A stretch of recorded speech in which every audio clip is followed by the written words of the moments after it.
Welcome back. Crisis Report. It is May 14th, 2025. And are we on the eve of a ceasefire? That is a good question, and we're going to try and give you some answers to all that. Things are calming down. I'm going to be honest with you. It's not great for the views and the videos, but it's definitely good for the world, so I'll take it. But we are possibly seeing, maybe not though, there's a lot of things up in the air, so. But Trump is doing his Mideast tour, he's hanging out in Qatar, he's hanging with the Sauds, he's doing all kinds of stuff there, he's wooing the Lebanese, he's talking to Bahrain, he's all over the place. The Trump World Tour, so good news there. At least monetarily wise, you know, there's issues, there's always issues. But yeah. So that is going on.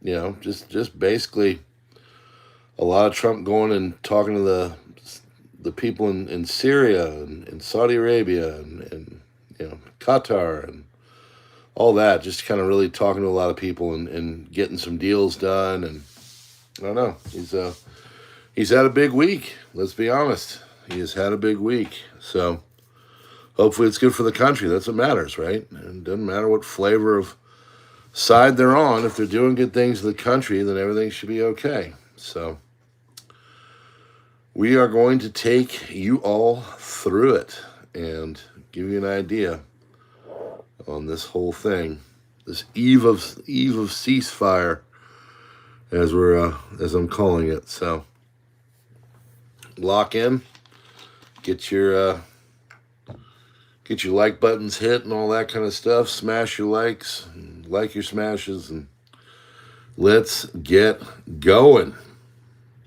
Crisis Report. Oh man, it's weird. It's like everything is kind of winding down. You expect all kinds of terrible, and it goes that way for a long time, and then all of a sudden things just kind of start to come back down to earth. But that's, honestly, folks, that's like when you should be watching the most. You know, it's like when Warren Buffett said, you know, you buy when there's blood in the streets. That's kind of what I feel. I feel like we're all buying into like times of peace, and something's going to come out of left field, or I don't know.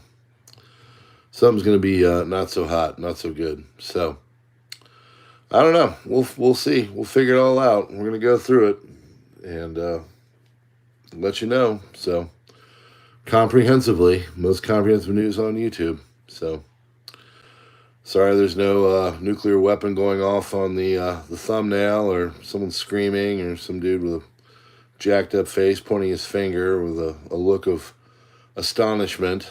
But we do have some important news and things like that in there, so you can figure it out for yourself. So here we go. About 4 minutes in. Yep, we're looking good. Let's get started on your crisis report. Macron admits they have lost the war in Ukraine live on TV. Quote, "We had an army model that wasn't designed for high-intensity land conflicts. We gave everything we had, and we can't strip ourselves of what we need." So, Trump meets Syria's new leader and former ISIS commander al-Jilani in Riyadh. He is reportedly going to offer all the Syrian natural resources to Trump, similar to Ukraine, what they did. Netanyahu has accused Macron of siding with Tur.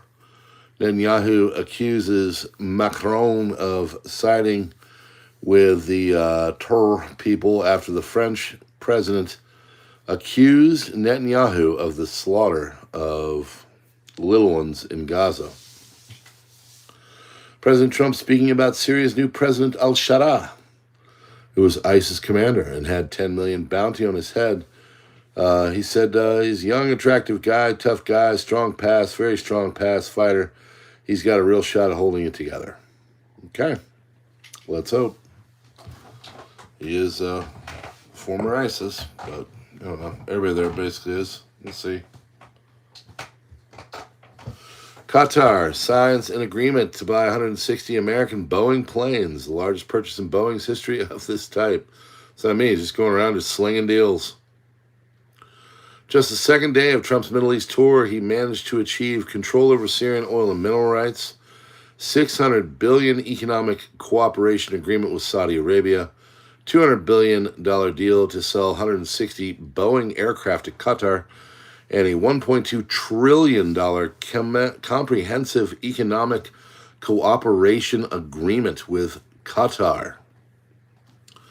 India has blocked X handles of Turkish broadcaster TRT World and Chinese state news agency Xinhua. Elon Musk has confirmed Optimus robots are now roaming around the Palo Alto lab 24/7, unsupervised, and they're self-charging. He said it seems strange for a few days, and then it seems normal. Pope has urged Middle East Christians not to abandon their homelands. Russia again declines to say who will go to Ukraine talks in Turkey on Thursday. China suspends some non-tariff countermeasures after United States trade talks. China has reasserted its territorial claims near its contested border with India by releasing standard names for dozens of places in the region, most of them in Indian-controlled territory, according to the South China Morning Post.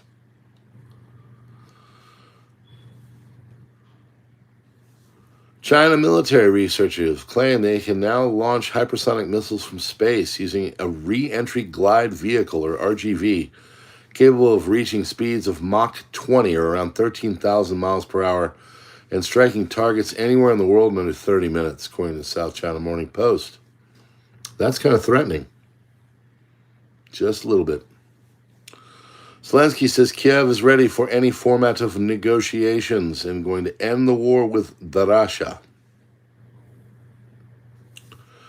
Democratic Congresswoman Debbie Dingell, Michigan, recorded sleeping during a committee hearing. It's going all over the place. She was completely knocked out. She was out. No question about it.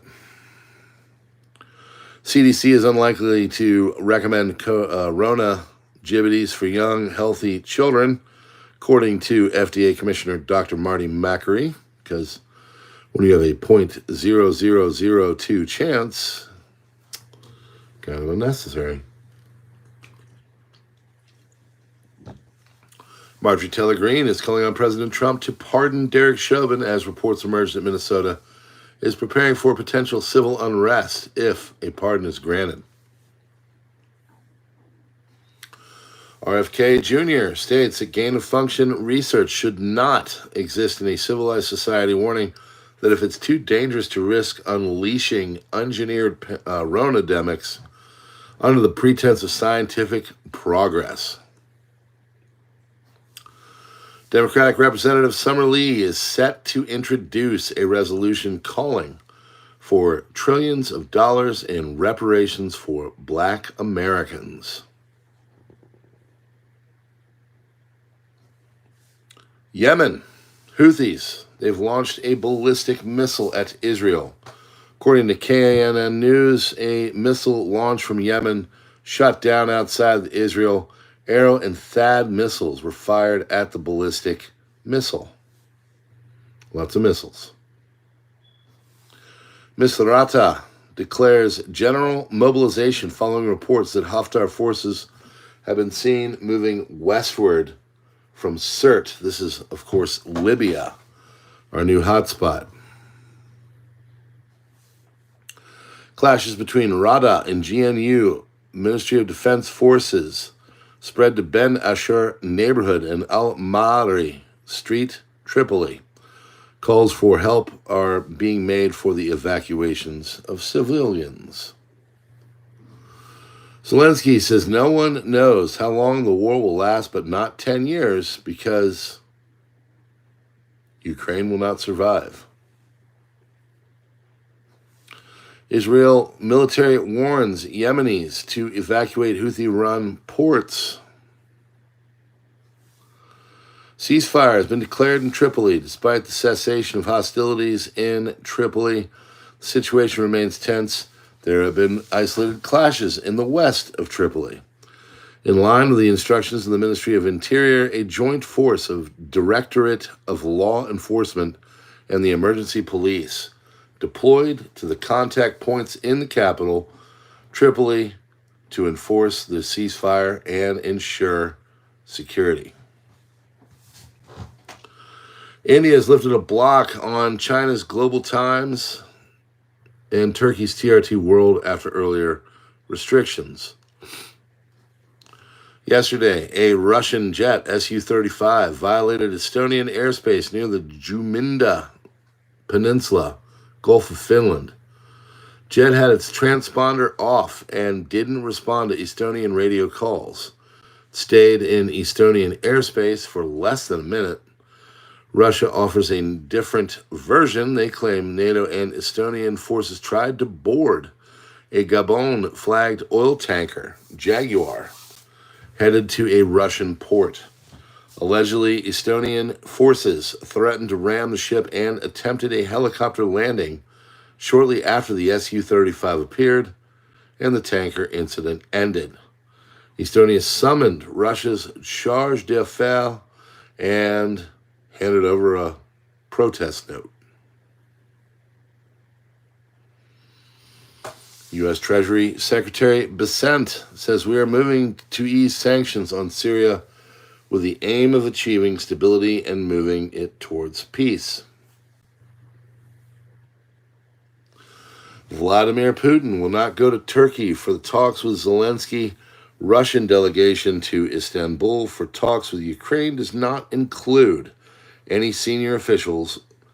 Neither Foreign Minister Lavrov or Putin's aide Ushakov will go to Turkey. Zelensky is on his way to Turkish capital Ankara, and President Trump is not going to Turkey to join Russia-Ukraine talks, U.S. officials have stated. Misrata, stronghold of Prime Minister Debebe, loyalists, declares general mobilization following reports that Russian-backed Libyan National Army forces, led by General Khalifa Haftar, are moving westward from Sirte. Haftar visited Russia days ago. Guardian reports that Iran has proposed establishing a joint uranium enrichment consortium with Saudi Arabia and the UAE to ease U.S. concerns about its nuclear activities. Iranian Foreign Minister Abbas Araghchi reportedly raised the idea during talks in Oman with U.S. envoy Steve Witkoff. Proposed enrichment would be capped at 3.67% in line with the 2015 nuclear agreement. While the U.S. denies formally discussing the offer, and analysts view it as Tehran's attempt to gain regional and global legitimacy. So, city of Sumy was just attacked by a Russian ballistic missile. Russia is not happy with the U.S. deal with Giuliani. Despite Giuliani's insistence on ties with Russia, Russia does not want its hegemony over Western Syria lost. Russian analysts are currently discussing the possibility of multiple U.S. bases on the coast, challenging Russia's Hamaim air base. Important to note, much of the SAA is still embedded with Russia, both sides, Russia itself, the Hamaim air base, some elements in Darach, Kamishili, and Hazaka. Additionally, while Putin most definitely gave orders not to target Giuliani himself, as his location was known, intense Russian airstrikes hit Syria, including Idlib, up until the day the regime fell. Much bad blood exists between the two.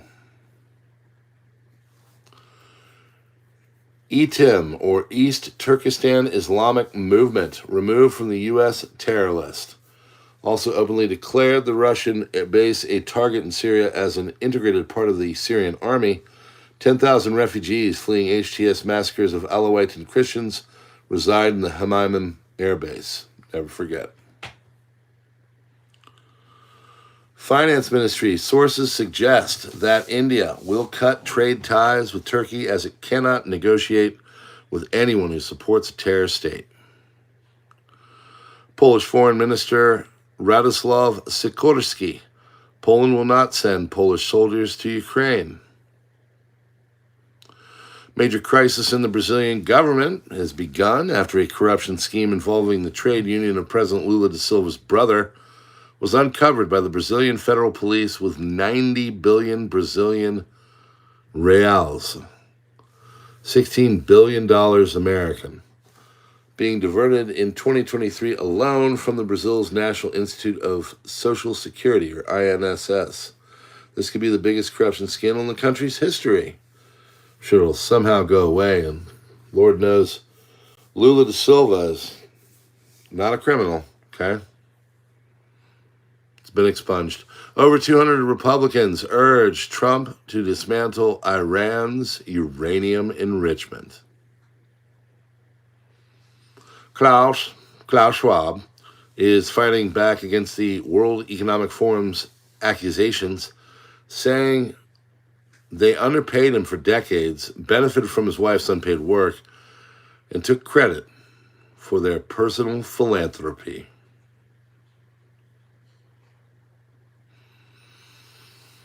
Texas mother has been arrested for allegedly providing her son with ammunition and tactical gear as he planned a mass shooting at his middle school.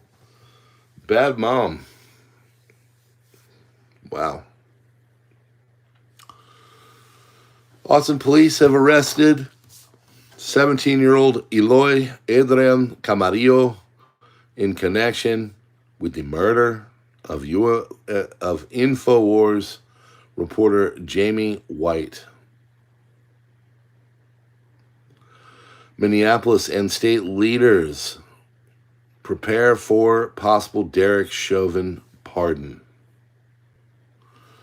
Multiple sources told 5 Eyewitness News that Governor Tim Walz, Minnesota National Guard, Mayor Jacob Fry, Hennepin County Sheriff Dawana Witt have all been briefed on preparations for possible civil unrest if President Trump pardons former Minneapolis police officer Derek Chauvin for his federal conviction of killing George Floyd. Estonian Navy attempted to detain a crude oil tanker operated by the Russian Shadow Fleet. Russian Air Force deployed an Su-35S as a deterrent, violating Estonia's airspace in the process.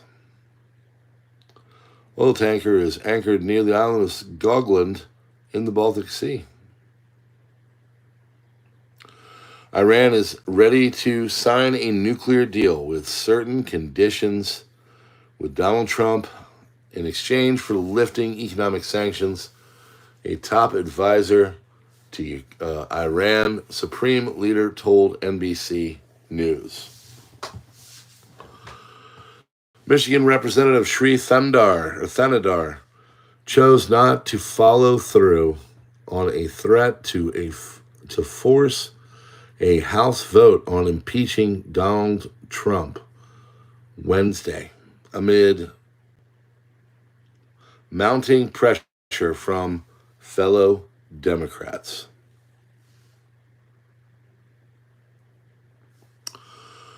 Israeli senior official, we are sticking to the Witkoff outline. The war will not end until all the hostages are returned and Hamas surrenders. This is from Amir Sarfati. He found this. It's about everybody saying that Trump has dumped Bibi for the Saudis. So let's calm down a moment.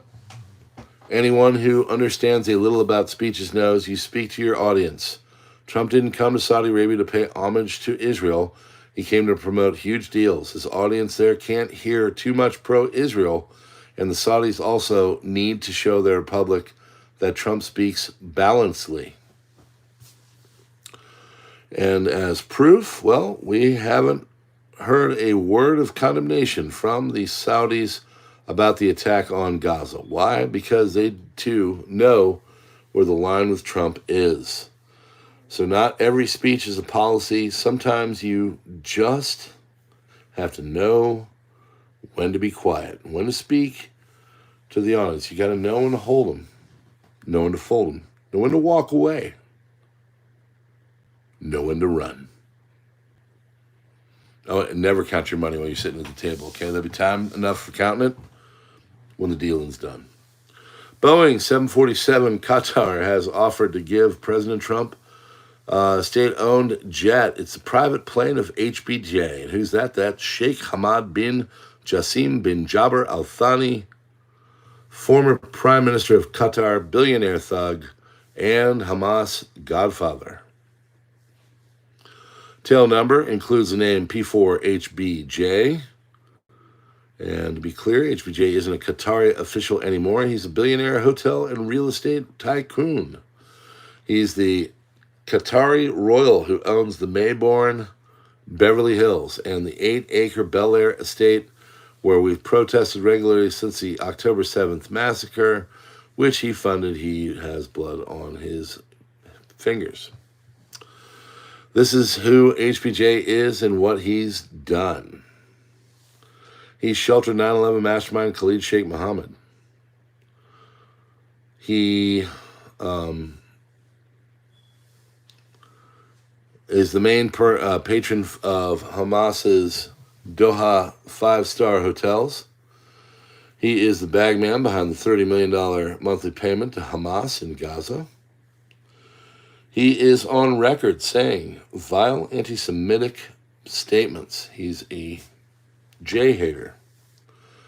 HBJ retired in 2013, but he still funds terror and bullies rivals and silences critics with black ops, PR firms, spyware, and hush money, including me.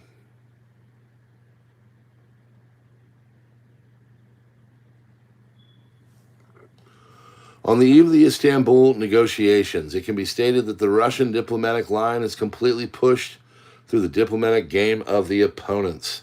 There was no 30-day truce, and the red lines of the cocaine coalition's ultimatum turned out to be brown.